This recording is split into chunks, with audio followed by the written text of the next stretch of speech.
Hi everybody and welcome back to This Week in Magic Online Finance. I'm your host Chaz Andres and let's get started with today's news, which of course is Pro Tour Goblin Chain Whirler.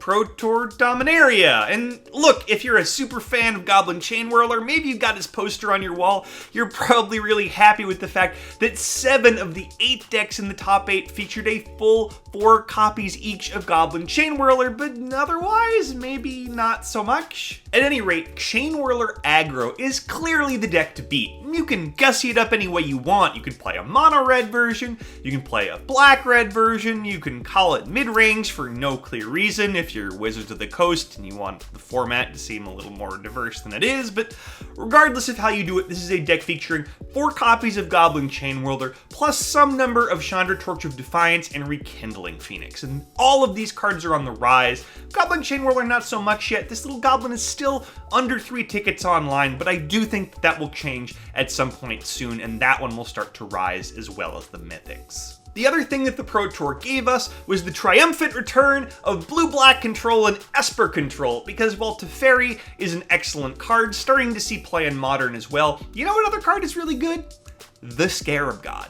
Yeah, if you thought the Scarab God was over, if you thought you saw the last of that threat, you are sorely mistaken. The Scarab God is back in the metagame, it's just as good as ever, and while I haven't seen that card start to rise in price on MTGO yet, I wouldn't be surprised if it is back well over the 20 ticket mark again soon, just based on the amount of play and the amount of work it did on day 2 of the Pro Tour. Also on the rise, thanks to their performance at the Pro Tour, we've got Hazoret the Fervent, Rekindling Phoenix, Champion of Wits, and Vraska's Contempt. And basically, here's the deal.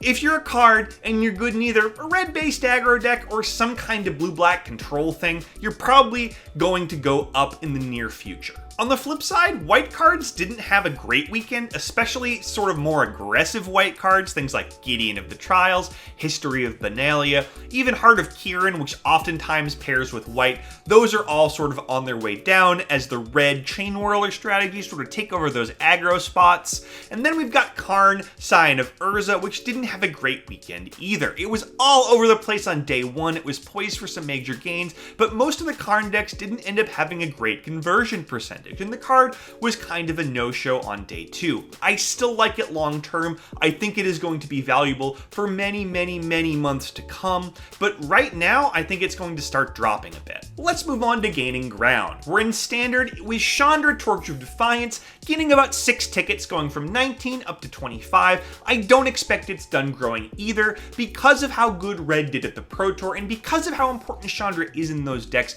This one may hit 30 again as soon as the middle of this week. Should you buy in? Well, that depends on how much you need it and how willing you are to sell once it starts dropping again, because Chandra is going to rotate in the fall, so its ceiling is capped by the fact that it's only going to be legal for a few more months. Of course, on MTGO, that card can rise and fall and rise and fall and rise and fall again a bunch of times between now and rotation, so you don't have to worry too much. Chandra is going to be a major part of the Standard metagame for the next month or two, but beyond that, it is going to drop. So please make sure that if you do buy in, you're aware of the fact that it's not really much of a modern card, so come August, it's gonna start tanking. Now, Karn Scion of Urza may not have had a great weekend, but Karn Liberated, the classic Karn, is our biggest modern gainer of the week. It jumped 4 tickets from 29 up to 33, and this is a continuation of a small but steady real demand trend that's been continuing for weeks. And this is because if you take a look at the modern metagame breakdown,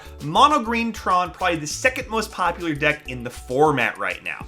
And this tells me that Karn may actually still have some room to grow. The card was 45 tickets back in February, and I think Mono Green Tron is actually more popular now than it was then. So this thing getting back up above the 40 ticket mark is really not out of the question. Now, the biggest loser in Standard was Walking Ballista, plunged a full 7 tickets from 27 all the way down to 20. Wow, and that is because this card has seen a lot of play in some red-black aggro decks in the past, but this current version doesn't really run Walking Ballista. There was 1 copy of the card in the top 8 in Richmond, and that's just the lowest amount of play it's seen in a while. That's why it is dropping. And look, I know that you may want to hold this because it sees play in Legacy, it sees play in Modern, even sees some play in Vintage, but remember remember, this is a card that was under the 10 ticket mark for the first 2 months of 2018. It's still 20 tickets now, so there's a lot of room it can fall. I'm selling my Walking Ballistas at the moment.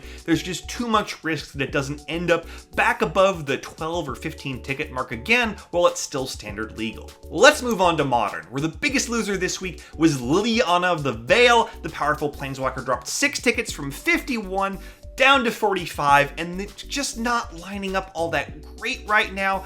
I don't know what's going to happen to the future of this price, but I'm probably not going to sell my personal copies. I mean, the card has always found a home in the past, it's always rebounded, and the paper price has been fairly stagnant, which tells me most people are holding. So it could keep dropping from here.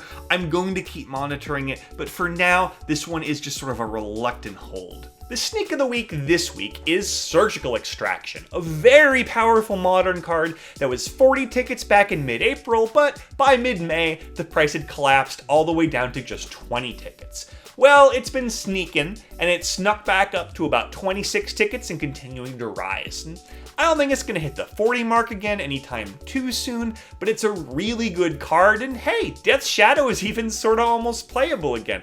So if you've been meaning to pick this one up for a while, consider this your last warning. As always, let's end the week by taking a look at the MTGO traders' sales data over the past 7 days, and this gives us a really clear picture of which cards are selling the most on Magic Online, regardless of what's happening to their prices. Now, looking at overall sales by volume, Shadowborn Apostle remains popular. We now know this is because there was a Command Zone podcast featuring the deck. It looked awesome, a lot of people wanted to build it, and the price in paper spiked pretty hard last week from $2 up to $6. The online price hasn't really moved much, but hey, you might want to pick up a few. The deck is sweet, and people are going to forget about it at some point soon because these podcasts are sort of little short-term spikes in popularity, but you never know, they're not going to reprint this one anytime soon, and the buy-in is next to nothing, so what the heck, just grab a few and stash them away. Now, beyond that, we actually have 3 rares in our top 5 most sold by volume for the first time ever.